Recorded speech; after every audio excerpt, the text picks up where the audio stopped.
ये हम कल लाइफ डिवाइन की बात कर रहे थे। श्री अरविंद साहित्य संचयन 475 विशुद्ध सत्य, इंग्लिश में है प्योर एग्जिस्टेंट।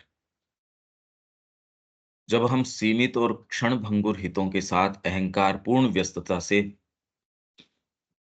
सीमित और क्षणभंगुर हित, जिसमें अपने व्यक्तिगत नहीं, आप समाज को, इसको, देश को, ये सारे हित भी जितने भी हैं,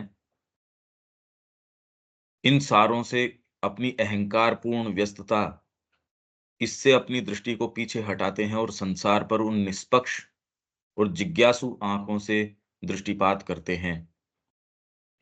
इवन साधना की ओर की ये जितनी कि मेरे को मोक्ष मिल जाए, ये सारी चीजें,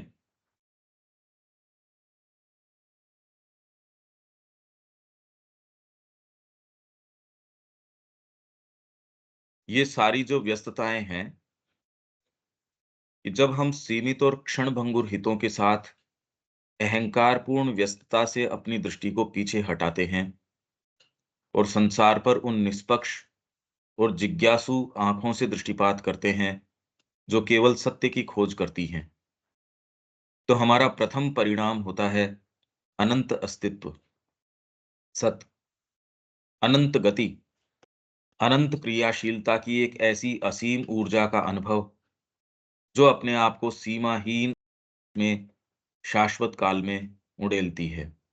इसकी हमने चर्चा कल करी थी। यह एक ऐसा अस्तित्व सत है जो हमारे अहम या किसी भी अहम या अहमों के समूहों से असीम रूप से बढ़कर है, जिसके तराजू में युगों के भव्य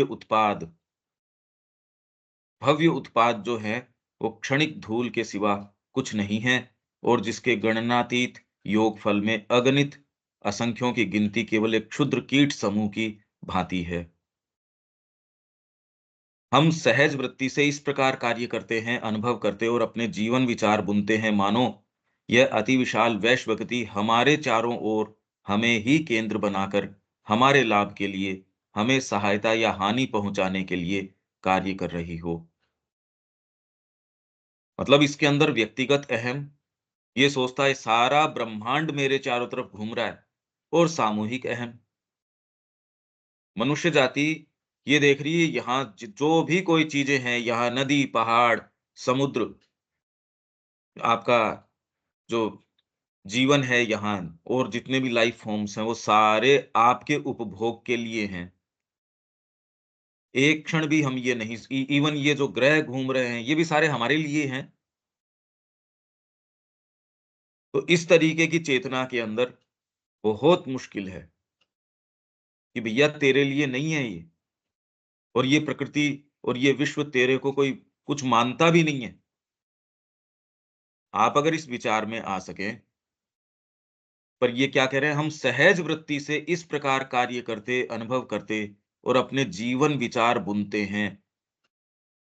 खुद के अलावा कोई दूसरा विचार है ही नहीं भई। सब समय केवल ये बुनावट ये चलती है मैं। हाँ, उस मैं का आपका प्रसार कितने में, खाली एक केवल आपके भौतिक शरीर की बात हो, या फिर उस भौतिक शरीर का थोड़ा-सा एक्सटेंशन हो, जिस परिवार के अंदर आप पैदा हुए या आपका जिससे संबंध हो गया, तो आपका मैं का प्रसार बस, और वो मैं हो सकता है थोड़ा-सा आपका समाज हो सकता है, थोड़ा-सा आपका राष्ट्र हो सकता है। ऐसे जिनका मैं का प्रसार, आपकी जाति, आपका राष्ट्र ये हों, उनको तो महान व्यक्ति कहते हैं। अरे! कितना उदार चेता व्यक्ति है, कितना विशाल हृदय व्यक्ति है। अदरवाइज़ तो केवल जीवन विचार किसके इर्द-गिर्द मैं, ऐज़ इफ ये सारा मैनिफेस्टेशन एक छोटी-सी इस चीज़ को, एक ट्रांज़िटरी चीज़, एक क्षणभंगुर चीज़ है, उसको लेके विशाल जो ये ब्रह्मांड है सारा का सारा, ये इसके इर्द-गिर्द घूम रहा है। तो अगर थोड़ा-सा अपन ढीला छोड़ें और देखिए आप कैसा मैस्मेरिज़्म है, ये बात बिल्कुल समझ नहीं आती। आप अगर आध्यात्मिकता सो कॉल्ड आध्यात्मिकता अपना लेते हो तो उसमें बुनावट ये चलती है, मेरे को इसमें मोक्ष मिल जाए, मेरे को इसमें कुछ प्राप्त हो जाए। तो सहज वृत्ति से इस प्रकार कार्य करते, अनुभव करते और अपने जीवन विचार बुनते हैं मानो यह अति विशाल वैश्व गति, ये जो मूवमेंट है पूरा का पूरा, ये हमारे चारों ओर हमें ही केंद्र बनाकर हमारे लाभ के लिए, हमें सहायता या हानि पहुंचाने के लिए कार्य कर रही हो। या मानो हमारी प्राणिक लालसाओं, भावावेगों, विचारों, मानकों, हमारी प्राणिक लालसाएं हैं, क्रेविंग्स हैं, उनको पूरा करने के लिए है ये। आप बैठ के नियम बना लेते हो कि बस अपने को इनको स्लॉटर हाउसेस के अंदर इनमें कोई दिक्कत नहीं है। पशु इतने होंगे इनको मार लो। अरे भाई ज़्यादा होंगे तो धरती पे दिक्कत होगी। आप तय करेंगे कि किससे दिक्कत होगी, कितनी क्या होगी। तो हमारी जो प्राणिक लालसा है, उसके लिए किस स्तर तक मनुष्य जा रहा है देखो आप। भावावेग, विचार, मानक, हमारे जो स्टैंडर्ड्स हमने सेट कर दिए उनको समर्थित करना ही उसका वैसे ही वास्तविक कार्य हो, जैसे ये हमारे अपने प्रमुख सरोकार हैं। कि ये जो ब्रह्मांड बना हुआ है उसको भी कोई सरकार, कोई व्यक्ति, कोई संस्था, इन्होंने जो मानक स्थापित कर दिए उसको रेस्पेक्ट करना चाहिए। वैश्व गति को, हमारे मानकों को रेस्पेक्ट करना चाहिए। सारा सोलर सिस्टम आके आपको कहे कि भी कौन-सी सरकार है, उसने क्या नियम बनाए और हाथ जोड़ के उसको कहे ठीक है मैं इसको स्वीकार करता हूँ, मैं मानता हूँ। कल को यदि ये हो जाए, सोचिए उनकी धुरी की क्या हो, ये जो ग्रह घूम रहे हैं और फिर भी व्यक्ति इस तरीके से सोचता है, विचार करता है, एज़ इफ ये सारी गति हमको केंद्र बना के सब टोटल हमारे लिए ही घूम रही हो। पर ये बात सच्ची है, ये बात भी ठीक है, क्योंकि ये बुद्धि से समझ के भी ये भान जो है कि हम विशेष हैं, ये जाता नहीं। क्योंकि फंडामेंटली आप ही हो जो हो सो, क्योंकि पर ये एट्रिब्यूट है अंतरात्मा का। आंतरात्मिक रूप से जैसे श्री अरबिंदो कहते हैं, "materially you are nothing, spiritually you are everything."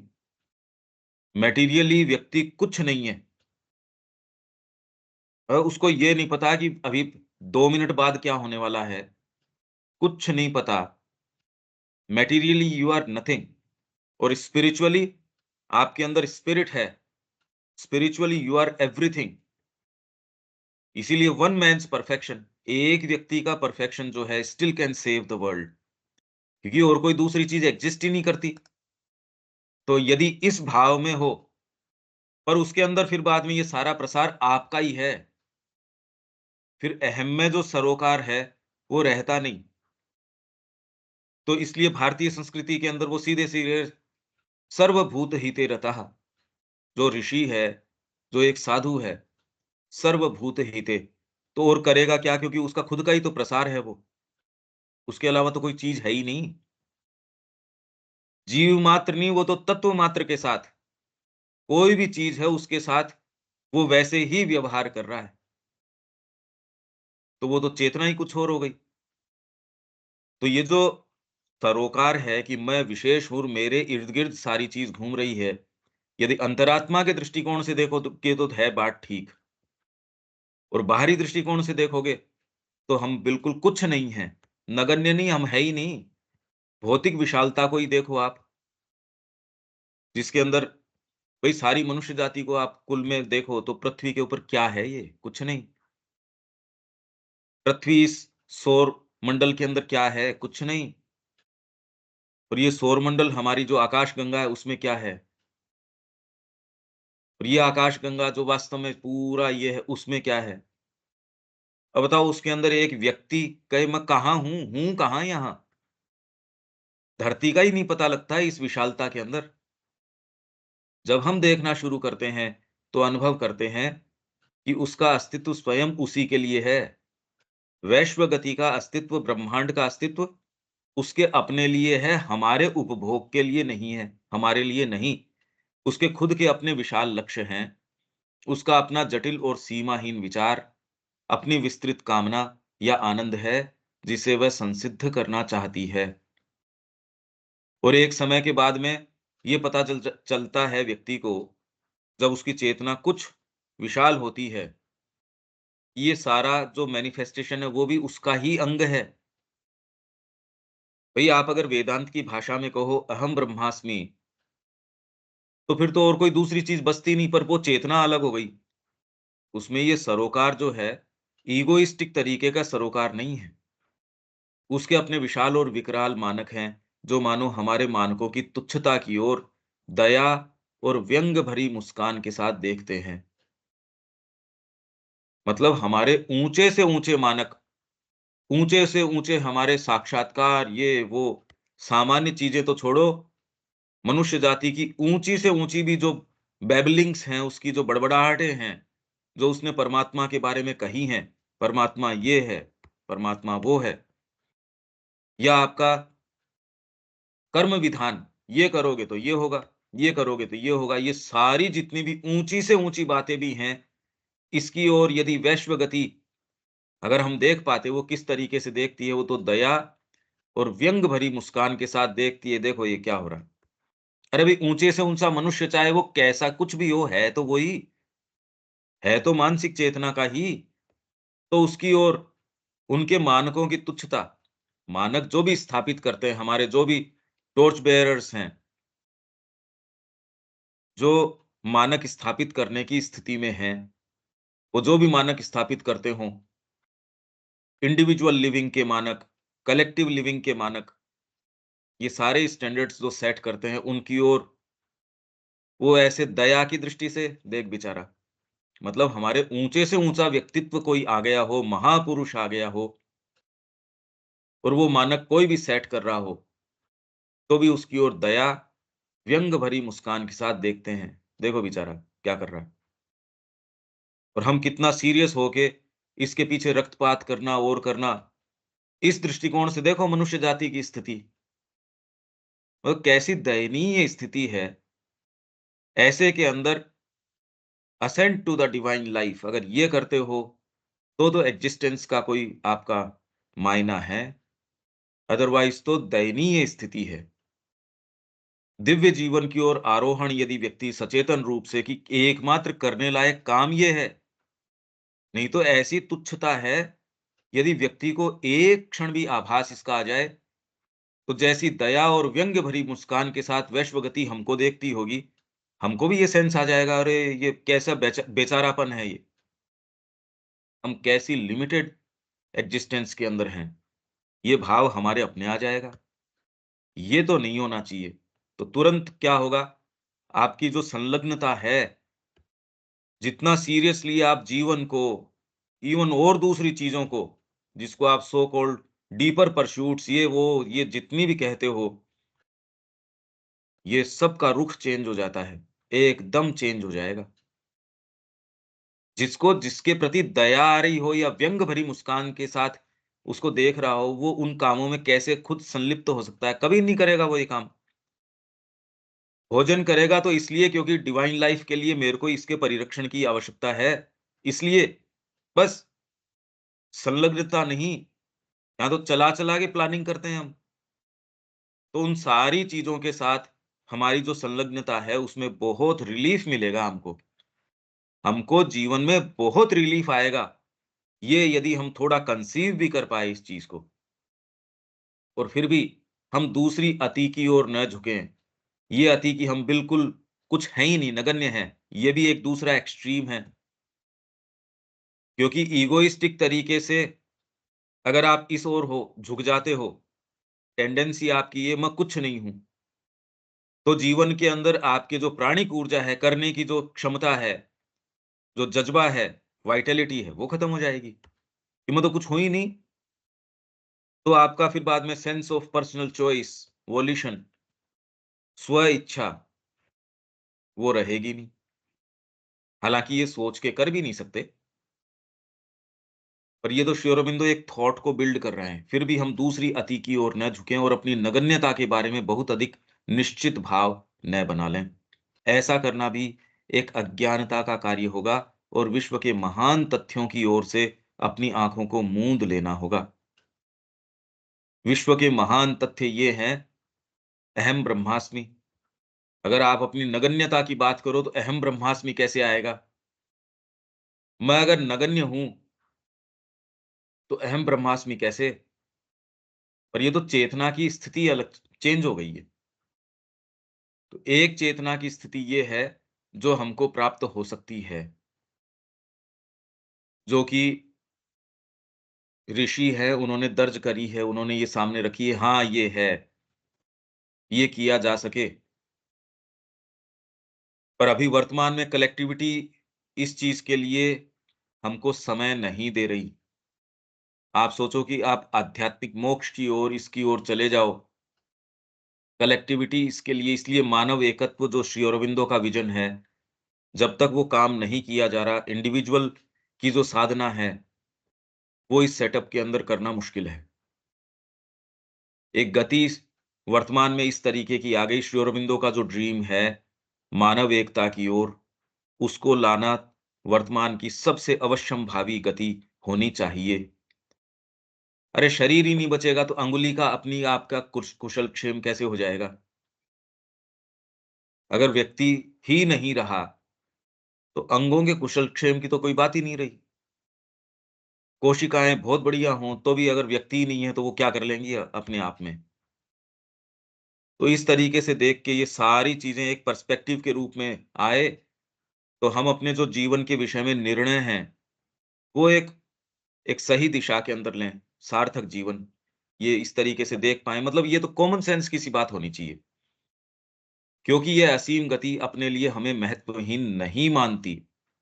जो ये असीम गति है, ये हमको महत्वहीन नहीं मानती। विज्ञान हमें दिखलाता है कि यह महान शक्ति अपनी छोटी से छोटी क्रिया पर भी उतनी ही सावधानी, उतना ही चातुर्य भरा कौशल, उतनी ही प्रगाढ़ तल्लीनता का प्रयोग करती है, जितना बड़े से बड़े कार्य के लिए करती है।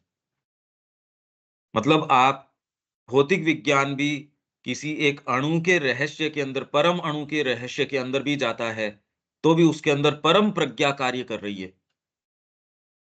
अगर वो परम प्रज्ञा नहीं कार्य कर रही होती और उसके अंदर खाली वो एक यूँ ही कोई चीज़ होती, तो आज तक रहस्य निकाल चुके होते। भई एक मानव देह है, उसके पीछे भी कितनी हज़ारों-हज़ारों पद्धतियाँ हैं और आज कोई भी पद्धति ये नहीं कह सकती कि मैंने इस पे मास्टरी कर ली, क्योंकि सारी एक-दूसरे में प्रवेश करती हैं। एक-दूसरे के अंदर भई खाली मानव देह है, उसको कोई भी ये नहीं कह सकता कि मैंने इसके ऊपर पूरी मास्टरी कर ली, इससे बाहर का तत्व आ ही नहीं सकता। कोई बहुत इसके अंदर महारत रखता हो किसी फ़ील्ड में और कोई दूसरा आयाम आके इसके सारे समीकरण को चेंज कर देता है। आप कोई कोर्स ऑफ इवेंट्स आपने पकड़ रखा है, आप किसी मार्ग से जा रहे हैं, सपोज़ वो मार्ग एक ही है, अगर मैं कहूँ कि एक ही मार्ग है जिससे जाना है, पर आपके मोड्स ऑफ ट्रांसपोर्ट तो अलग हैं। मैं पहले कोई बाइसिकल से जा रहा हूँ, बीच के अंदर मेरे को कोई कार का साधन मिल गया, थोड़ी दूर जाता हूँ एयरलिफ्ट कर लिया जाऊँगा। अब ये तो चेंज हो गई सारी की सारी चीज़। भौतिक देह के अंदर भी आप कोई एक एक दवाई ले रहे हो, उसका जो परिणाम है सो है। तुरंत आप किसी चेतना की ऐसी स्थिति के अंदर आए, आपके वो इश्यू ही नहीं रहे। किसी व्यक्ति के पास आए, हीलिंग हो गई, तो जब एक भौतिक देह है, इसमें इतनी सारी चीज़ें काम करती हैं, तो भौतिक विज्ञान कोई एक चीज़ को आज कितने समय से देख रहा है और सबकी क्रियाएँ अनंत हैं। वो जड़ भौतिक मानता है, जबकि वो धीरे-धीरे पता कर रहा है, यार ऐसी तो कोई चीज़ ही नहीं है। तो इसके मतलब क्या निकलते हैं, मायने क्या निकलते हैं? यदि भौतिक विज्ञान की फाइंडिंग्स को भी आप देखो और उनको सही वास्तव में उसके ऊपर दृष्टिपात करने की आप में कुछ हो, तो आप ये कहेंगे कि ये तो परमात्मा की अनंतता बता रहे हैं ये। वो जो भी विवेचन कर रहे हों, जब वो कह रहे हैं जड़ तत्व जैसी कोई चीज़ ही नहीं है, तो फिर हैं कहाँ हम?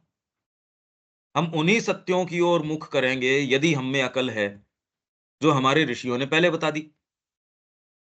वो सारे वो की वो चीज़ें हैं। तो इसलिए ये कह रहे हैं ये असीम गति है। विज्ञान ही हमको ये दिखा रहा है कि ये महान शक्ति अपनी छोटी से छोटी क्रिया पर भी उतनी ही सावधानी, एक पेड़ का पत्ता बनाने के अंदर उतना ही परफेक्शन है, जितना ये सोलर सिस्टम बनाने के अंदर है।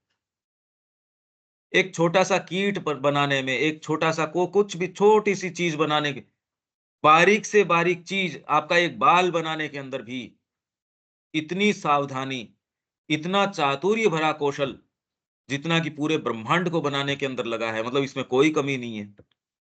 इसके मैकेनिज़्म में, आपके डीएनए में इतना परफेक्शन है, कभी भी ये थोड़ी कहेंगे कि हमने इतिश्री कर ली, कभी नहीं हो सकता।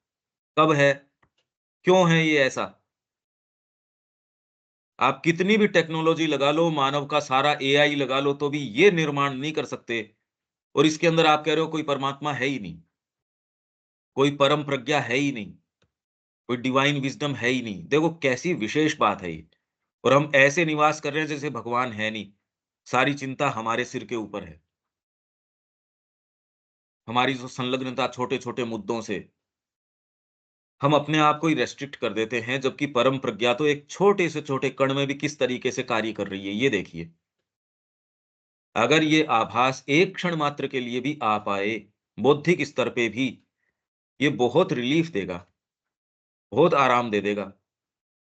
तो उतनी प्रगाढ़ तल्लीनता का प्रयोग करती है जितना बड़े से बड़े कार्य के लिए करती है।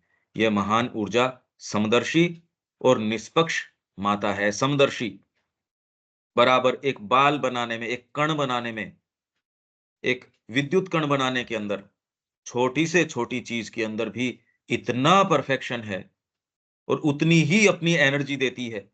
गीता के महावचन के अनुसार समम ब्रह्म है। उसकी गति की जो तीव्रता और शक्ति किसी सौर मंडल को बनाने और उसे कायम रखने में प्रयुक्त होती है, वही चींटियों की बाम्बी की जीवन व्यवस्था में लगती है। तो जो भौतिक इंद्रियों से देखता है कि ये क्या बात कर रहे हो, एक बाम्बी और कहाँ आप 2 चीज़ों को कंपेयर कर रहे हो? तो तुरंत इन्होंने क्या कहा, आकार और मात्रा का भ्रम, आकार का भ्रम, कि एक बाल जो है, वो एक मानव देह से तो छोटा है भई। ठीक है परफेक्शन, पर मानव देह का परफेक्शन और एक बाल का परफेक्शन। आकार और मात्रा का भ्रम हमें एक को महान और दूसरे को क्षुद्र मानने के लिए प्रेरित करता है। एक इनके अंदर से महानतर है। अरे भई एक चींटी की बाम्बी है, वो तो चींटी की बाम्बी ही है। पृथ्वी उससे मतलब क्या तुलना कर सकते हो? पर इसके विषय में विवेकानंद जी ने, मैंने बताया ना आपको, कल बताया था। उन्होंने बड़ी विशेष बात कही। उन्होंने कहा महानता किस चीज़ से आती है? ये देखो आप, एक कितना बड़ा विशाल स्टीम इंजन है, पटरी के ऊपर दौड़ रहा है। एक छोटा-सा कीड़ा उसके सामने क्या है? पर वो कीड़ा अपना स्थान चेंज कर सकता है। वो सामने से स्टीम इंजन देखता है, अपनी दिशा बदल देता है। स्टीम इंजन नहीं कर सकता, वो यंत्र है। आपके भीतर वो कोई चीज़ है, जो ये निर्णय ले सकती है।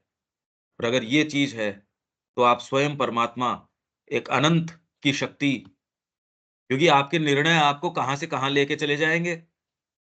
मूर्खता का निर्णय यदि वो कीड़ा करता है, उसके ऊपर से वो निकल जाएगा। एक कीड़ा तक भी एक महान आपको लगता है स्टीम इंजन उससे महानतर है और इसलिए वो डिवाइन है। हम सारे के सारे ये चीज़ कैरी करते हैं और जो सबसे कीमती चीज़ है उसको हम विस्मृत किए हुए हैं और सारी प्लानिंग ये है शिक्षा के अंदर कि शुरू से ही इसको म्यूटिलेट कर दिया जाए, इसी भाग को मार दिया जाए। ये कोई उभार के न लेके आए, ये शिक्षा की पहले तो परिवार कर देता है ये काम बहुत अच्छे तरीके से और बची-खुची कोई चीज़ है वो शिक्षा तो एकदम उसको पूरा ही कर देती है और फिर बाद में उसको एक एक पाशविक समाज के लिए तैयार कर देती है। ये कोई बताओ तो वो व्यक्ति अच्छा नहीं लगता। वो शिक्षा पद्धति, वो व्यक्ति, वो बात, वो बिल्कुल अच्छी नहीं लगती।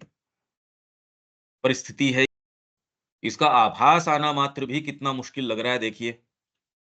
जो कि हमारी निधि होनी चाहिए, जो कि हमारा ग्राउंड होना चाहिए, उसको विचार करने, कंसीव करने में भी कितना ज़ोर लग रहा है।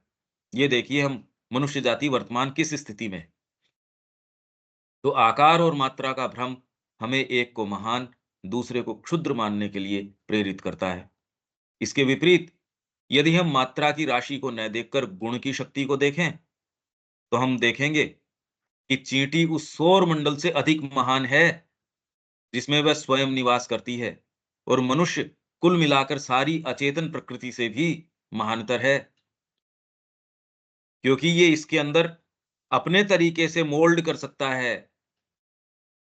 चींटी अपने तरीके से प्रकृति के अंदर मेरे को ये बीज लेना है, ये भोजन करना है, ऐसे मार्ग करना है, इस तरीके से चलना है, मेरा ये जीवन चक्र है, मेरी ये सोसाइटी है।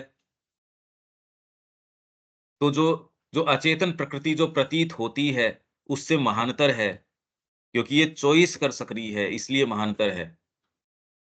तो इस गुण की शक्ति यदि हम देखें, तो महानतर है। पर अब ये एक और भ्रम हो गया, पहले भ्रम था मात्रा और आकार, अब ये भ्रम हो गया गुण। इसको ये विवेचन आगे आएगा माया, कि माया की शक्ति क्या है वास्तव में। माया ये नहीं कि कुछ है नहीं, आप कह रहे हो जगत मिथ्या, साँप में रस्सी का भ्रम होना, ये माया है। अरे ठीक बात है, वहाँ हो सकता है कि साँप न हो या वहाँ रस्सी न हो, जिसका आपको भ्रम हो गया, वहाँ वो नहीं है भई, पर उसकी विद्यमानता कहीं तो है। इसलिए फंडामेंटली अपने आप में कोई ये नहीं कि वो नॉन एक्जिस्टेंट है वो चीज़, वहाँ नहीं है। आपको जिस तरीके से दिख रहा है, उस पे तो शक किया जा सकता है। जगत का आप जो बनाते हो, उस पे तो शक किया जा सकता है, और वो तो पूरा ही शक किया जा सकता है उसके ऊपर। पर अपने आप में आप कह दो जगत है नहीं, ये नहीं है। आपका उसका जो विवेचन है, वो तो डेफ़िनेटली डाउट के अंदर आना चाहिए। उस पे तो पूरा ही डाउट किए जाने की आवश्यकता है। तो वहाँ वो ये सोचते हैं कि जगत मिथ्या है नहीं, अरे है नहीं की बात नहीं है। आपको मृग-मरीचिका नज़र आ रही है, वहाँ नहीं है वो। आपको पानी नज़र आ गया, जो कि हवा के संयोग से, गर्मी के संयोग से आपको विज़ुअल हैल्यूसिनेशन हो गया वो। आँखों को एक हैल्यूसिनेशन हो गया, भ्रांति हो गई। पर इसका मतलब पानी अनरियल है, ये तो नहीं हुआ। वहाँ नहीं है। आपको कोई भय के कारण कोई एक पेड़ के अंदर भुतहा आकृति नज़र आ गई, और अपने आप में कोई एक्जिस्टेंस नहीं हो, ऐसी बात तो नहीं है, वहाँ नहीं है। लेकिन ये फिर गुण का भ्रम है, कि भई एक चींटी है, गुणात्मक दृष्टि से तो बहुत महान हो गई। एक कीड़ा जो है, हमने ये बात करी कि कीड़ा जो है महानतर है। क्यों? क्योंकि उसके अंदर वॉलंटरी उसके खुद खुद की चीज़ है।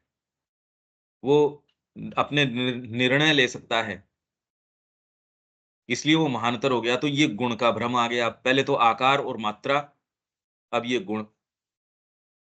भई आप आकार का, मात्रा का ये भ्रम, इससे भौतिक विज्ञान के अंदर क्या होगा? मात्रा का भ्रम यदि आपके हो तो क्या होगा? और आकार का भ्रम हो तो क्या होगा? फिर अब गुण का भ्रम आ गया, कि इसमें ये गुण है, ये भी भ्रम है। जब हम पीछे जाकर केवल गति की तीव्रता का निरीक्षण करते हैं, जिसके कि मात्रा और गुण पहलू हैं। हम यदि जाके वैश्व गति को देखें, गति की तीव्रता का निरीक्षण करते हैं, जिसके कि मात्रा और गुण पहलू हैं, तब हम यह अनुभव करते हैं कि ये ब्रह्म समस्त सत्ताओं में समान रूप से निवास करता है। ये सभी के अंदर, विज्ञान भी क्या कह रहा है, कि कोई भी भौतिक चीज़ भी पड़ी है, उसके अंदर असंख्य जो आपके पार्टिकल्स हैं, वो आ रहे हैं, जा रहे हैं। वो एक आभास है कि ये चीज़ है नहीं। ये सारे निष्कर्ष तो भौतिक विज्ञान के हैं। तो ये स्वीकार करने के अंदर कि एक जीवित व्यक्ति है, उसके अंदर भी उसको बनाए रखने, उसकी शेप को बनाए रखने के अंदर, उसके पीछे अध्यात्म क्या कहता है? माँ कह रही है स्पिरिट का एक आइडिया है पीछे। आपका जो शेप है उसके पीछे एक स्पिरिट है, एक आइडिया है। आपका कोई भी शेप है, चाहे एक पेंसिल भी है, उसके पीछे उसका एक आइडिया है। वो जब तक वो आइडिया है तब तक उसको सस्टेन करता है। नहीं तो वो पार्टिकल्स उतनी ही शेप में, उतनी ही मात्रा में, उसी तरीके से, उसी गुण धर्म में कैसे उसको मेंटेन रख रहे हैं। एक पत्थर को पत्थर के रूप में मेंटेन रख रहे हैं। एक कोई तत्व है उसको उस तरीके से रख रहे हैं, एक व्यक्ति है उसको उस तरीके से रख रहे हैं। कैसे? ये तो बड़ी विचित्र बात है। तो इसलिए मात्रा और गुण तो पहलू हैं उस गति की तीव्रता को की, ये उसके पहलू हैं। तब हम यह अनुभव करते हैं कि ये ब्रह्म समस्त सत्ताओं में समान रूप से निवास करता है। अब ये विश्लेषण करते, करते, करते, करते ये इस तरीके से गए हैं और ये एकदम वेल फाउंडेड है जैसे हमारा सांख्य, उसको चैलेंज नहीं किया जा सकता। ये तो व्यक्ति की इनसफिशिएंसी हो सकती है, पर यदि आप उसके पीछे जाएँगे, उसका थोड़ा-सा निरीक्षण करेंगे तो उसके अलावा कोई दूसरी चीज़ हो ही नहीं सकती। तो आप सोचिए इस संस्कृति की परम प्रज्ञा क्या रही, इसकी मनीषा क्या रही, जो इन सत्यों के ऊपर चली गई, जो आज की जो इंक्वायरी है वो तो कल्पना तक भी नहीं कर सकती। ये हमारे सत्य हैं, ये चीज़ें हैं और यदि ये हैं तो हमको करना क्या चाहिए? यदि ये हैं, तो इसके अंदर हमको क्या करना चाहिए? ये तो बड़ा स्पष्ट है। अगर ये बात है तो ये जो ascend to the divine life करने लायक काम केवल हमारे एग्जिस्टेंस का जस्टिफिकेशन यही है, औचित्य ये है, नहीं तो हमारा यहाँ होना भी जस्टिफाइड नहीं है। उसका कोई औचित्य नहीं है, हम हैं क्यों यहाँ? उसकी सत्ता में सभी समान रूप से भाग लेते हैं, इसलिए हमें यह कहने की चाह होती है कि वह अपनी ऊर्जा में सभी के अंदर समान रूप से बँटा हुआ है। जो वैश्व ऊर्जा है, गति है, विज्ञान कहता है एनर्जी है, वो सारी चीज़ों को सस्टेन कर रही है। तो आप या क्या कहते हैं कि फिर बाद में अगर यहाँ 5 एक थैली के अंदर से 5 किलो सामान आपने ये सेव निकाल के रखे, 5 किलो आपने ये करके रखे, तो आप कह रहे हो थैली 10 किलो की थी। पर दूसरा कह रहा है थैली तो इसमें तो 1 ग्राम वज़न भी नहीं था, उसमें तो कुछ था ही नहीं।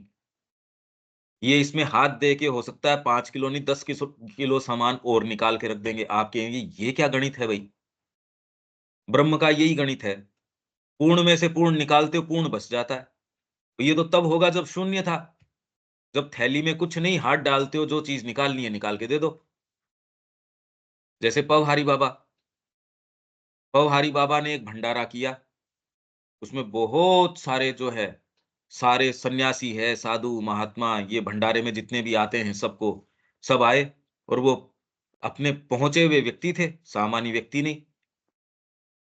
भंडारा किया उसके अंदर यशोदा माँ गई, ये जो कृष्ण प्रेम की गुरु, वो उस समय स्कूल के अंदर पढ़ती थी तो उसी ड्रेस के अंदर और उन्होंने कहा मेरे को तो जाना था वहाँ भंडारा, अब मैं उन उस लाइन में लगी जहाँ से वो सबको बाँट रहे थे। तो ऐसे के अंदर क्या है कुछ तो बर्तन बाँट बाँट रहे थे, एक कंबल बाँट रहे थे, ये कुछ चीज़ें वो सबको जो जितने भी आए थे, उनको वो भंडारे में दे रहे थे।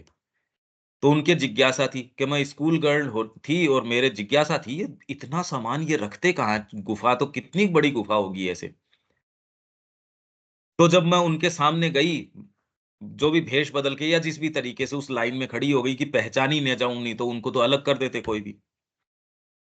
तो जो लंबी लाइन थी उसके अंदर खड़ी हो गई, उनका जब नंबर आया पवहारी बाबा के सामने, तो कहा मेरे को तो इंटरेस्ट इसमें था कि ये कितनी बड़ी है गुफ़ा, तो वो भाग के और मैं गुफ़ा के अंदर घुस गई।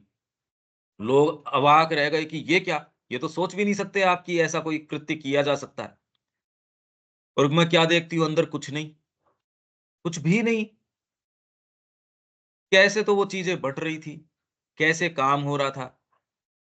आप यहाँ इसका विज्ञान ढूँढ रहे हो, मतलब यहाँ तो इतनी मूर्खता है कि हमारी संस्कृति को ये कह रहे हैं विज्ञान सम्मत है, ऐज़ इफ विज्ञान इसको जो है प्रामाणिक इसको बताएगा। विज्ञान कैसे बता सकता है इस चीज़ को?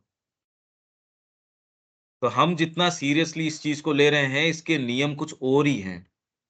इसीलिए इन्होंने कहा माया है, पर माया का अर्थ कुछ और है। माया की शक्ति मतलब भगवान की जो चित्त शक्ति है, वो अपने आप को किस-किस तरीके से ऑर्गेनाइज़ करती है, वो माया है। तो इसलिए आप कह रहे हो भगवान की माया, उनकी क्रिया शक्ति। माया मतलब कुछ उसका वजूद नहीं है, तो अरे वजूद कैसे नहीं है भई? तो समान रूप से बँटा हुआ है, लेकिन यह भी मात्रा का भ्रम है, ये सारे भ्रम हैं। तो हाथ रखने को कहीं जगह नहीं इसमें, कि आकार का, मात्रा का, फिर गुण का भ्रम। फिर आप ये कहो सबके अंदर समान रूप से, इसमें तू भी ब्रह्म है, ये भी ब्रह्म है। तो तुरंत इस चीज़ को अगर गलत रूप से लो, तो वो महावत और हाथी वाली बात आ जाए, अरे उसके ऊपर ब्रह्म बैठा है, वो भी तो कह रहा है, सब में ब्रह्म है मान लिया, पर कार्य रूप में कैसे लो ब्रह्म को? कौन से वाले ब्रह्म को खाऊँ? कौन से वाले ब्रह्म को ओढ़ूँ? कौन से वाले ब्रह्म को पीऊँ? कौन से को प्रणाम करूँ? ये सेंस तो प्रैक्टिकल सेंस तो आना ही चाहिए। गलत करोगे इनके साथ तो जीवन तो ज़्यादा धारण रख नहीं सकते या तकलीफ में आ जाओगे। ब्रह्म सभी में वास करता है, अविभाज्य होने पर भी मानो विभाजित और वितरित दिखता है। यदि हम फिर एक ऐसी अवलोकनकारी दृष्टि से देखें, जो बौद्धिक अवधारणाओं के अधीन नहीं, बल्कि अंतर्भाष से अनुप्राणित है। मतलब अभी तो बौद्धिक कंसेप्शंस के अधीन सब्जेक्टेड टू आपके इंटेलेक्चुअल कंसेप्शंस के न हो, उस बुद्धि से या उस दृष्टि से आप देखो पहले तो लाओ कैसे ऐसी, क्योंकि जिस तरीके की शिक्षा दीक्षा हो गई, उसमें तो इसके पर कतर दिए आपने। जो देखने, सोचने, समझने की शक्ति है, उसको तो मतलब आँखें ही फोड़ दी, उसके हाथ-पाँव तोड़ दिए। ये काम शिक्षा में विधिवत किया जा रहा है। चारों तरफ जिस तरीके का माहौल है, इसमें सोच के किया जा रहा है ये। और ये आज से नहीं, ये तो माँ कह रही है कब से। अवलोकन का कारी दृष्टि से यदि देखें, जो बौद्धिक अवधारणाओं के अधीन न हो, बल्कि अंतर्भाष से अनुप्राणित है। इंट्यूशन, अब ये तो शब्द हमारे लिए तो कोई है नहीं। ये तो एक विजिटर की जैसे है और उसका भी आना जो है बड़ा संदिग्ध प्रकार का है। ये तो कोई समय अगर विजिटर की जैसे आता है, तो दृष्टि अब लाएँ कहाँ से ये दृष्टि? इसलिए जगत के बारे में हमारी जो जो धारणाएँ हैं, वो जैसी हैं, वो देख लो आप। इस चीज़ के लिए शिक्षा, अंतर्भाष नहीं आ सकता यदि आपकी जीभ प्रबल है, आपके कान प्रबल हैं अपनी बड़ाई सुनने के लिए, आपका ये, वो, छोटी-छोटी चीज़ से तो टची हो जाते हो, जिसकी परिणति तादात्म्य द्वारा ज्ञान में होती है। इस तादात्म्य द्वारा ज्ञान से हमारे ऋषियों ने इसके जो निष्कर्ष हैं, इसके रहस्य हैं, नॉलेज बाय आइडेंटिटी, और इससे भी ऊपर खाली नॉलेज बाय आइडेंटिटी से आप कितना ज्ञान प्राप्त कर सकते हो? भई इतना ही है, अभी वर्तमान में आपको इनडायरेक्ट तरीके से देखना पड़ता है। आपने अपने मुँह में कोई चीनी रखी सपोज़, अब क्योंकि मैंने चीनी का स्वाद ले रखा है, तो मैं इनडायरेक्टली देखूँगा, हाँ, इसको मिठास आ रही है। या आपके फेस एक्सप्रेशंस को देख के, क्योंकि मैंने सर्टेन भाषाएँ सीख रखी है, विज़ुअल भाषाएँ सीख रखी हैं, मनोवैज्ञानिक भाषाएँ सीख रखी हैं, जीवन के तौर तरीके सीख रखे हैं, कि ये व्यक्ति चिल्ला रहा है, इसका मतलब ये है, ये पीड़ा में है, इसकी आँखों से आँसू आ रहे हैं, तो वो अब आप देखते हो ये खुशी के भी हो सकते हैं, ये इसके पे इनडायरेक्ट है, तादात्म्य का तो है नहीं ये। तो आप कयास लगाते हैं जीवन के अंदर, और कितना अच्छा कयास लगा पाते हैं, वो डिपेंड करता है कि आपकी कैसी किस तरीके की एजुकेशन रही है, आपके अंदर कौन-कौन सी शक्तियाँ हैं जो प्रभावी हैं।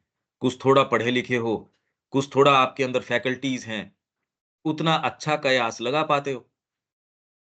है कयास ही सारा का सारा, सब टोटल, पता ही नहीं, खुद का ही नहीं पता। तो तादात्म्य द्वारा ज्ञान, नॉलेज बाय आइडेंटिटी, आप वो ही चीज़ बन गए। अब आप जान रहे हो कि आपको जैसा आपको पता है, वैसा ही मेरे को भी पता चल गया। आपका जो विचार है, वो मेरा विचार बन गया। अब मैं जानता हूँ आप क्या सोच रहे हो। आपकी स्थिति को मैं तुरंत जान गया। तादात्म्य द्वारा ज्ञान है तो तुरंत इसके अंदर मैं जो आपको कहूँगा वो वैसा ही चीज़ आएगी, जो आपकी अपनी स्वयं की हो, नहीं तो थोपी हुई चीज़ हो जाती है। कितना भी मैं आपसे गुडविल रखूँ, कितना भी कुछ भी हो, यदि ये तादात्म्य द्वारा ज्ञान न हो, तो भौतिक तरीके से तो ये तादात्म्य हो नहीं सकता, हृदय से ही हो पाता है अभी। तो हृदय के माध्यम से कोई चीज़ आती है, उसको स्वीकार करने में दिक्कत नहीं होती। अगर मैं हृदय के कारण आपसे कोई चीज़ कहूँ, आप तुरंत उसकी को स्वीकार कर लेते हो। और यही अगर वास्तव में तादात्म्य द्वारा ज्ञान हो, तो ये विभेद नहीं रहेंगे।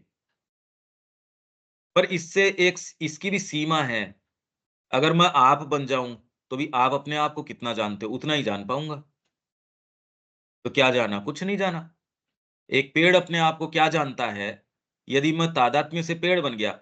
हाँ, वो क्या फ़ील करता है, क्या है, वो मेरे को वो पूरा डायरेक्ट नॉलेज हो गई वो। मेरे लिए वो कोई ऑब्जेक्ट सामने नहीं रहा, मैं स्वयं ही बन गया वो। और उससे ज्ञान थोड़ी आ गया, उतना ही आया जितना उस पेड़ को स्वयं को होगा, बस। अब इसके लिए एक और दूसरी हायर शक्ति चाहिए, जो वो ज्ञान भी हो और मूलभूत आपको अंतरात्मा की चीज़ है, उसका भी ज्ञान हो, तो उसको यथास्थान क्या करना चाहिए वो तो पता चल जाएगा।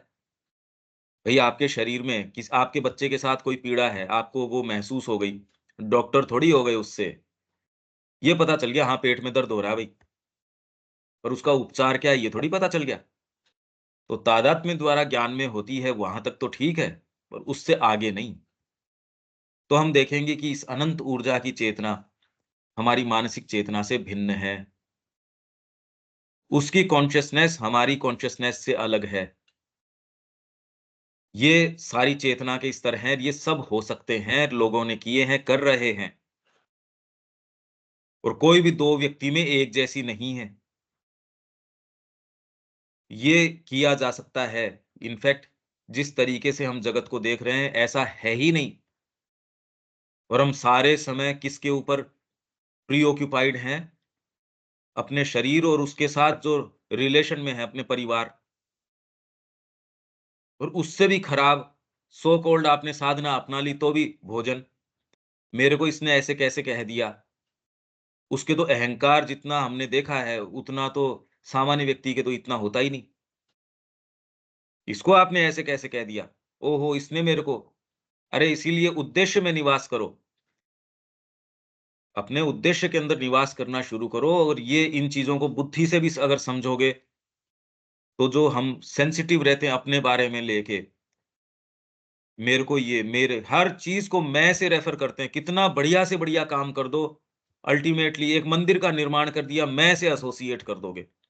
साधना कर ली, ये कर ली, साक्षात्कार हो गया, मैं से एसोसिएट कर दोगे, मेरी पद्धति, मेरा ये और बढ़िया चीज़ है उसको दूषित कर दिया। तो हम देखेंगे कि अनंत ऊर्जा की चेतना हमारी मानसिक चेतना से भिन्न है, कि वह अविभाज्य है और सौरमंडल को और चींटियों की बाम्बी को अपना समान भाग नहीं बल्कि एक ही साथ अपना समत्व स्वयं देती है, समस्त स्वयं दे देती है। ये नहीं कि 50% उसको दिया, 60% इसको दिया या 1% इसको दिया, 99 इसको दिया। अब ये गणित मानव के जो जो ये मस्तिष्क है, इसमें नहीं आती। वो पूर्ण, पूर्ण का गणित है ये तो। ये नहीं कि बाम्बी को अपना समान देती है, सौरमंडल को और बाम्बी को समान-समान भाग देती थी, नहीं, पूर्ण का पूर्ण दे देती है। अब ये बात कैसे समझ में आए? ब्रह्म के लिए कोई समग्र और कोई अंश नहीं है, बल्कि हर चीज़ ही संपूर्ण ब्रह्म है। श्री अरविंद इंटेलेक्चुअल स्टेटमेंट को कि भी संपूर्ण चीज़ ब्रह्म कैसे है, उसको ट्रेस करते लेके आ रहे हैं। इंटेलेक्चुअली इसको कैसे रखा जा सकता है, ये नहीं कि बस सब कुछ ब्रह्म है, ये कहने से नहीं, इसको कैसे विचार को बिल्ड करके लेके आए हैं, देखो आप। और इसमें जाने के लिए भी आपको वो ही प्रक्रियाएँ चाहिएँगी। अगर आप स्वयं इसका आस्वादन करना चाहते हो, इस निष्कर्ष पे स्वयं आना चाहते हो, तो फिर से इसी थ्रेड को पकड़ के वापस यात्रा शुरू कर दो, तो आप वहीं निष्कर्षों पे पहुँच जाओगे। और अगर बौद्धिक रूप से भी समझते हो उसके मायने क्या निकले, अगर ये चीज़ सत्य है, तो इसका मतलब क्या निकलता है सोचिए। और श्री अरविंद कहते हैं ये सत्य है। अब देख लो हमको क्या करना चाहिए। बल्कि हर चीज़ ही संपूर्ण ब्रह्म है और पूर्ण ब्रह्म से लाभ उठाती है। गुण और मात्रा में फ़र्क होता है, परंतु आत्मा समान होती है। और ये अंतर भी केवल उसकी विशेषता के पहलुओं को लाने के लिए हमको नज़र आ रहा है, नहीं तो हम व्यवहार कैसे करें? ये जो गुण है, धर्म है, मात्रा है, कोई भी वस्तु है उसकी कहते हैं स्वाहा और स्वधा, ये 2 चीज़ ये डिटरमिन की जाती है। मैनिफेस्टेशन में ये हमारी जो नाम रूपात्मक अभिव्यक्ति है यहाँ, इसमें हर चीज़ का गुणधर्म जिसको बोलते हैं स्वाहा, स्वधा, कि इसका इतने एटम्स H2O इससे पानी बन गया और इसका ये गुण है। मात्रा और गुण स्वाहा और स्वधा, ये इस तरीके से काम करती हैं, परंतु आत्मा समान होती है। तो सारी क्रिया यदि बारीकी से देखो, हमारे जो पुराण हैं और हैं, इसी चीज़ को सामने लेके आ रहे हैं, एक प्रतीकात्मक भाषा में। इस सारे रहस्य को वो प्रदान कर रहे हैं, सब टोटल चीज़ प्रदान कर रहे हैं कि यहाँ निर्माण किस तरीके से है। उस प्रक्रिया को समझ जाओ, तो आप उसमें यथा योग्य चेंज भी कर सकते हैं। इसीलिए कर सकते हैं, भई सांख्य जो कह रहा है, पुरुष जो भाव अपनाता है, पहले साक्षी, अनुमता, भर्ता, भोक्ता, अभी वर्तमान में साक्षित्व भी नहीं कर पा रहे हम। साक्षित्व यदि करोगे, तो पता चल जाएगा प्रकृति और कोई दूसरी चीज़ नहीं करी, आपकी अनुमति से कर रही है। फिर भर्ता, आप सस्टेनर हो उसके, तो आप ही सस्टेन कर रहे हो और भोक्ता, तो भौतिक विज्ञान एक तरीके से जो नियम निकालता है, आप तो चेंज कर दोगे उसको, क्योंकि प्रकृति के इंडिपेंडेंट नियम नहीं है। पुरुष जो रुख अपनाता है, वो वैसे कार्य कर देती है। अब इसके मायने क्या निकले, खेती आपकी मर्ज़ी से होगी। अगर इस तरीके से कर सकते हो, तो प्रकृति के अंदर आपको खेती कर रहे हो सब। अब इसके अंदर आपने कहा, भई अब प्रकृति तो मेरी इच्छा से कर रही है, तो मेरे को सुविधाजनक है, इतना पानी दूँगा, इतना निपजेगा, इतना ये है, ये है। इसलिए आप कर सकते हो ये सारी चीज़। अगर अपने आप में इंडिपेंडेंट नियम हो, तो दिव्य जीवन कैसे हो सकता है? ये जो नियम बने हैं, उसको जिस तरीके से आप सुविधाजनक आपको जैसा है वैसा काम में ले लो, बस। इससे ज़्यादा तो नहीं कर सकते। दिव्य जीवन की बात कहाँ हो सकती है? वो इसलिए हो सकती है क्योंकि सामने कोई चीज़ है ही नहीं। वो तो आपका जो रुख है उससे रिस्पॉन्सिव है, उत्तर देती है। ये तो सारी चाबी हमारे पास हो गई। ये तो चेतना के अंदर परिवर्तन, इसलिए श्री अरबिंदो कह रहे हैं, एकमात्र का करने का काम है चेतना के अंदर आमूल परिवर्तन। विश्व चेंज हो जाएगा। है ही नहीं ना, चेंज क्या हो जाएगा? क्रिया की शक्ति के रूप, प्रकार और परिणाम में अत्यधिक भेद होता है, लेकिन शाश्वत, आद्या, अनंत ऊर्जा सब में समान ही है। उनके अंदर उनकी विद्यमानता समान रूप से है। एक शक्तिशाली व्यक्ति बनाने में जो शक्ति लगती है, वह कमजोर व्यक्ति को बनाने के लिए लगाने वाली शक्ति से लेश मात्र भी अधिक नहीं होती। इनफैक्ट हो सकता है भगवान को एक मूर्ख बनाने के अंदर कितनी मेहनत लगती होगी। आप कल्पना कीजिए, जो परम प्रज्ञा है, सत चित और आनंद है, वो यहाँ के अपने विपरीत स्थिति के अंदर आना, ये उसकी सर्वशक्तिमत्ता की निशानी है। अपने आप को लिमिटेड कर देना और ऐसी विपरीत परिस्थितियों के अंदर डाल देना, जहां आप अपने एकदम विपरीत प्रतीत होते हो। जो परम चेतना है यहाँ आके जड़ तत्व हो गई, जिसको आप सारे समय रोंदते हो, जिसको आप सारे समय शेप प्रदान गढ़ते हो, ठोकते हो, पीटते हो, एज़ इफ उसके अंदर बिल्कुल कुछ नहीं है। वो बन जाना उसकी सर्वशक्तिमत्ता की निशानी है, उसकी सर्वज्ञता की निशानी है, एक महामूर्ख बन जाना। ये कैसे बन सकते हो सोचो आप, कैसा नाटक रचना पड़ता होगा। दमन में उतनी ही अधिक ऊर्जा खर्च होती है, जितनी अभिव्यक्ति में। आप परमात्मा स्वयं है, पर अपने आप को दमन करके एक आपने पेंसिल बना दी और उसमें कोई आप शो ऑफ नहीं कर रहे। बीच-बीच के अंदर कि साहब पेंसिल किसी क्षण तो कुछ दर्शा जाती है ना, पड़ी है, उठा के फेंक दो तो भी कोई उसको दिक्कत नहीं है। तो दमन कैसा दमन है देखिए तो सही आप। इतना ज़बरदस्त दमन है कि मानसिकता होने के बावजूद भी हम ये शक कर रहे हैं कि बात क्या है? दमन तो विशेष ही है। अभिव्यक्ति के अंदर जितनी ऊर्जा जाती है, दमन में भी उतनी ही इनफैक्ट ज़्यादा जाती होगी। निषेध करने में उतनी ही जितनी कि अभिपुष्टि में, नीरवता में उतनी ही जितनी शब्द में। क्या-क्या भौतिक ब्रह्मांड की भी विशालताएँ हैं, हम नहीं जानते। उसके ऊपर प्राणिक जगत और उन जगतों का सारा वर्णन जो स्टेयरकेस फिर माइंड के जगत, फिर आपकी अंतरात्मा के आत्मा के जगत। क्या कर रहे हैं ये? क्या अभिव्यक्ति है ये? अगर एट हार्ट इसको लें तो इसके मायने बड़े मोमेंटस निकलते हैं। हमको क्या करना चाहिए फिर? ये हमारा एक टाइटल हुआ, अब इसमें कोई बात है क्या? विवेक, नहीं भैया, बात तो नहीं है, लेकिन इन सारी चीज़ों का करना भी क्या है, ये भी समझ में नहीं आ रहा है। पहले तो इस पे ध्यान एकाग्र करो और धीरे-धीरे इसके क्या मायने निकलते हैं वो देखो। मानसिक लचीलापन तो आएगा ही। अभी तो केवल सुनी है आपने ये। धीरे-धीरे उसके ऊपर कॉन्टेम्पलेट कीजिए कि आपको महसूस हो। पहले तो डर लगेगा इसके अंदर।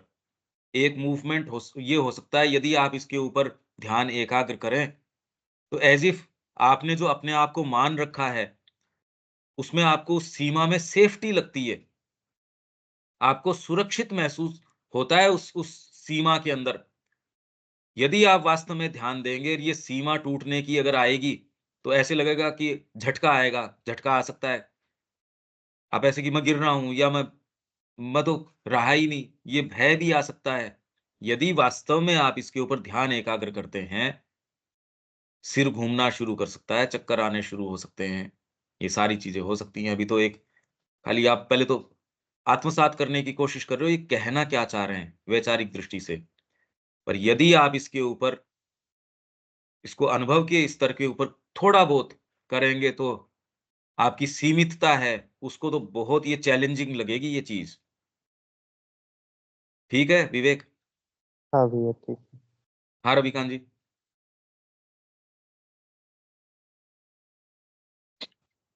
सर, ये बहुत ही महत्वपूर्ण और बहुत ही रोचक प्रसंग चल रहा है 2 दिन से, और ये तो बार-बार पढ़ने का मन कर रहा है।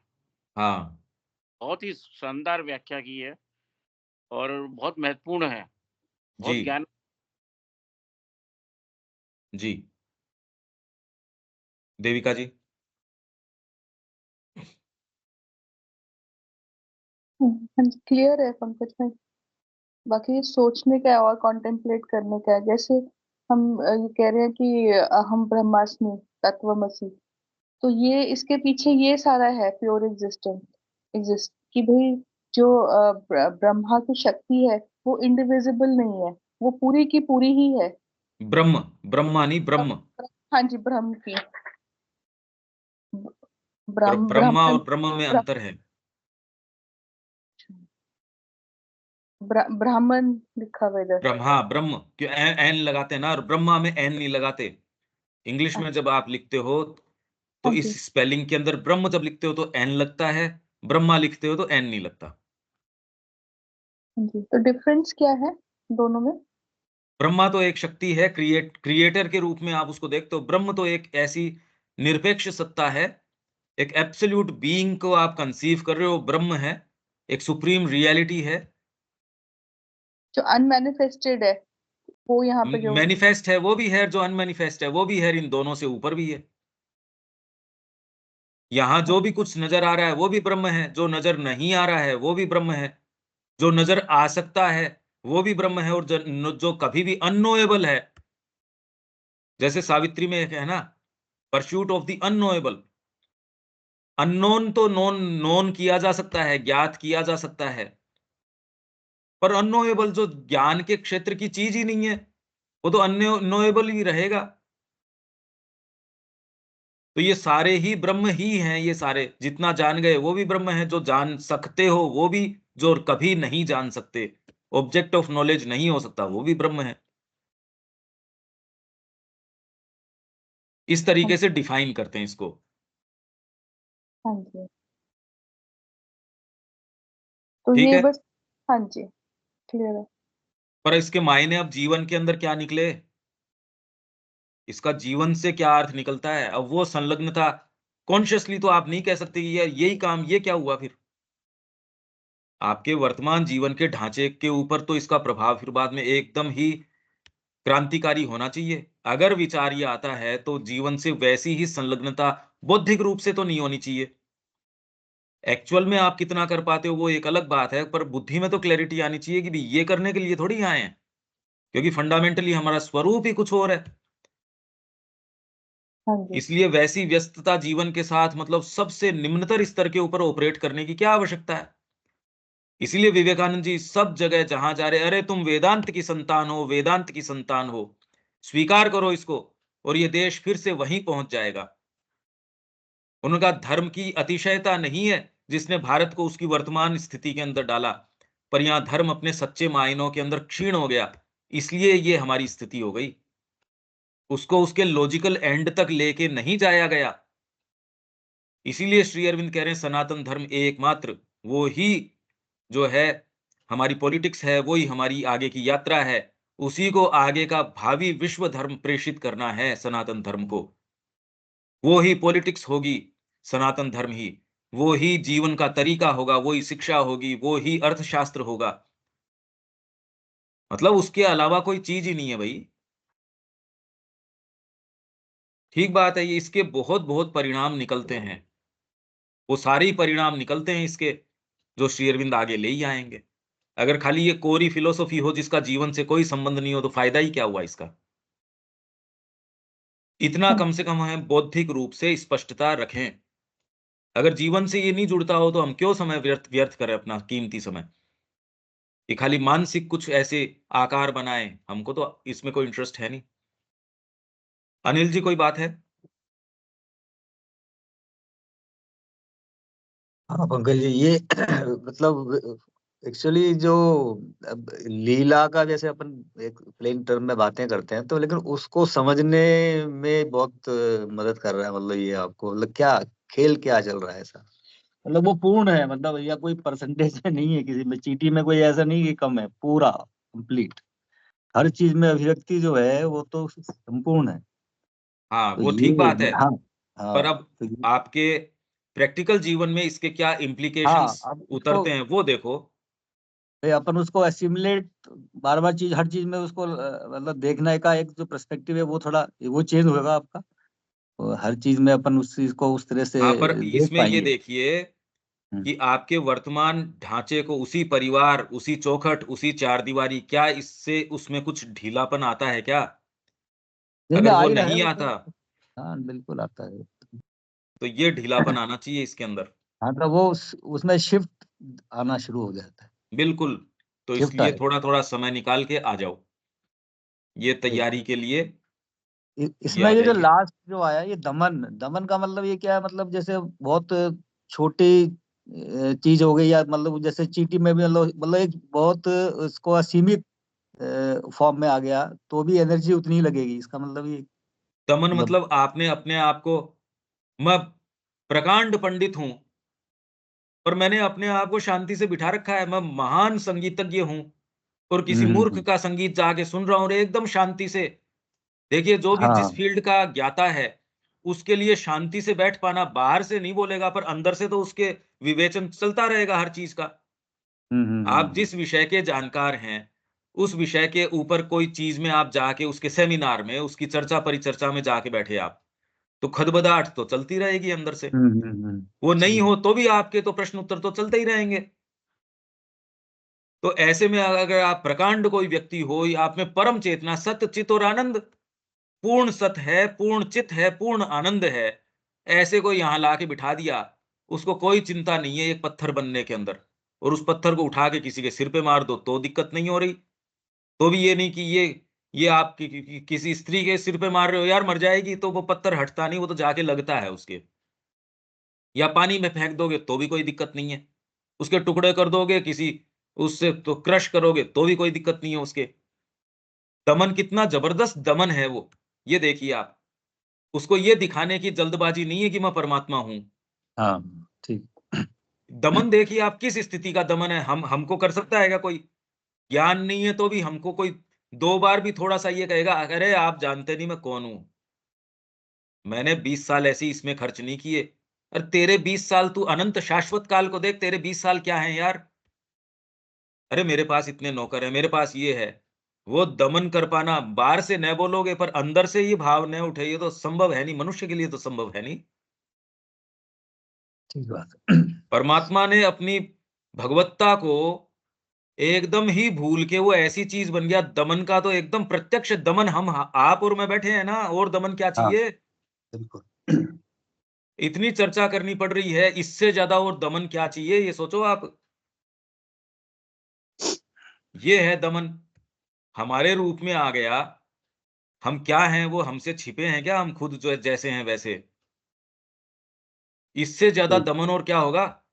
हाँ, सही कि हो। हम ये विश्वास करने तक तैयार नहीं कि आप ये नहीं हो। देखो आप, कितनी जोरदार बात है हाँ, कि मैं परमात्मा हूं। ये बात विचार करने में भी कितनी हमको ये दिक्कत आ रही है, जबकि इससे लिया थोड़ी जा रहा है, इससे तो हमारा वैभव बढ़ रहा है। ये दमन है, और इतना बढ़िया तरीके से दमन हो गया कि कितना भी बताओ व्यक्ति के विश्वास आता ही नहीं। ये है दमन। ठीक है अनिल जी, ठीक, ठीक। कितनी विशेष बात है, देखिए आप ये। हाँ, अद्भुत है। दीपक जी। हाँ जी। आज की स्थिति यह है कि हमारे हित जब इतने सीमित और क्षण भंगुर हैं, हालांकि ये पढ़ने के बाद पता चल रहा है, नहीं तो हम तो इसको चला चला के कर रहे हैं, इसी पर प्लान कर रहे हैं, और उसके सामने एक असीम और शाश्वत को रख दी गई है, तो ये चीजें थोड़ी पकड़ में नहीं आ रही। हम अपनी सीमितता से अनुभंगुरता को इतनी जस्टिफाई अभी करने में लगे हुए हैं कि यह बात एक मात्र विचार मात्र है, एक बीज रूप में अभी आया है, और इसे इसे पोषित करने की जरूरत है, नियमित रूप से लगे रहने की जरूरत है। हाँ, जो अपने प्रयास से तो नहीं होने वाला है, माँ को देने से ही एकमात्र जो है संभव लग रहा है। बिल्कुल। शब्या जी।